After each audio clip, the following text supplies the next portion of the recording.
يا مرحبا.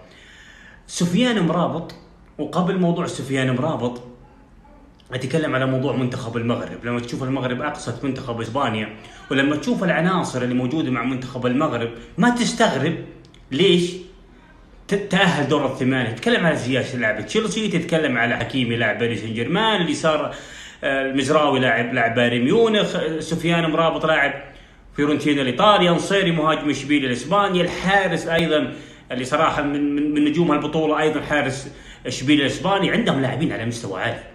صحيح مدرب المغرب وكان متحفظ امام كرواتيا، امام اسبانيا كان يدافع اكثر، لكن التزام اللاعبين احيانا لما تشوف لاعب نجم ويلتزم دفاعيا مثل زياش بلا شك انه تحسب المدرب، لانه احيانا النجم تلقاه يبالغ هجوميا على حساب الدفاع.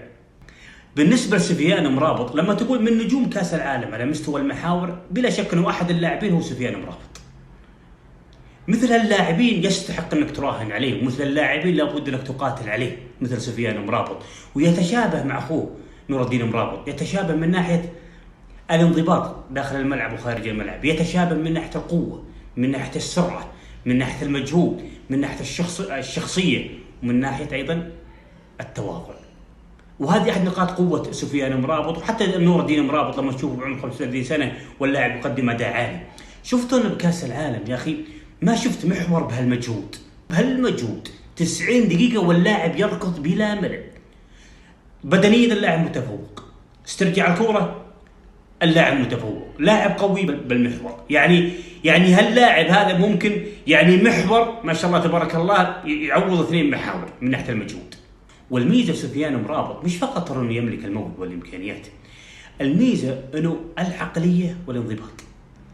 العقلية والانضباط خارج الملعب ينعكس على اللاعب داخل الملعب. وشفنا جميع مباريات كاس العالم مع المنتخب المغرب من ابرز اللاعبين والثبات من ناحية المستوى حتى من ناحية التقييم وسفيان مرابط.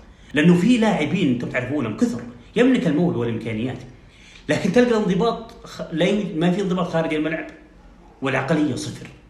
فعشان كذا لما تشوف لاعب مثل سفيان يقدر الموهبة والامكانيات من خلال الانضباط وتشوف النجومية والاستمرارية، بلا شك أنا بالنسبة لي أتمناه يجي للنصر، لأنه مثل هاللاعبين مش فقط ما تلعب مثل سفيان مرابط ما شاء الله ما تلعب محور واحد، كانك تلعب 3 محاور، كانك تلعب 2 محاور ما شاء الله، تلعبوا محور ارتكاز، محور 6، ولا تلعبوا مركز 8. لاعب قوي بالملعب، كل مساحات الملعب موجود مرابط. حتى التقييم شفناه جميع مباريات، لأنه أحيانا حتى التقييم في ظلم اللاعب. لما تشوف جميع مباريات منتخب المغرب الأبرز من ناحية التقييم هو سفيان مرابط، كل 7 من 10 ولا مباراة نزل أقل من 7، رغم في مباريات كثيرة كان يستحق أعلى حتى من 7، يصل إلى 8 إلى 9 من 10. واللاعب الوحيد اللي صعب إنك تستغني عنه مع منتخب المغرب، ممكن أي لاعب محور تعوضه إلا سفيان مرابط. الشخصية والقوة داخل أرضية الملعب، الشيء اللي ممكن يعطيك أمل بسيط صعب، لأن نكون واقعيين، بعد النجومية بكأس العالم قيمة عقده بيرتفع،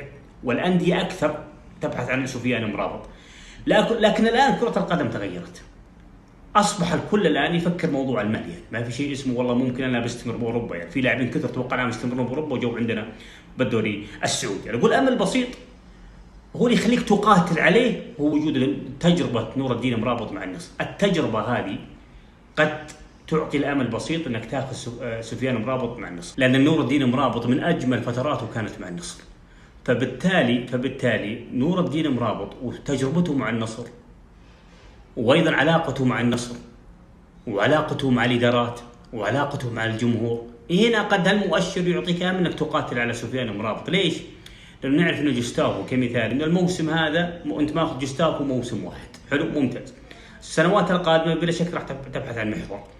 سفيان مرابط لما تجيب هاللاعب تقاتل عليه على الأقل، يكون هو مستقبل النصر على موضوع اللاعب المحور، اللاعب الأجنبي تقاتل عليه، لأنه عمره 26 سنة وعلى الأقل بخدمك 4 سنوات 5 سنوات على موضوع اللاعب المحور. صح انه صعب، خصوصا بعدها نجوميه بكاس العالم ممكن يرتفع قيمه عقده، لانه اعتقد اذا ماني غلطان قيمه عقده حاليا 31 مليون بالتالي. والنصر حسب ما نسمع يبحث ايضا عن محور وجناح ايمن ومهاجم.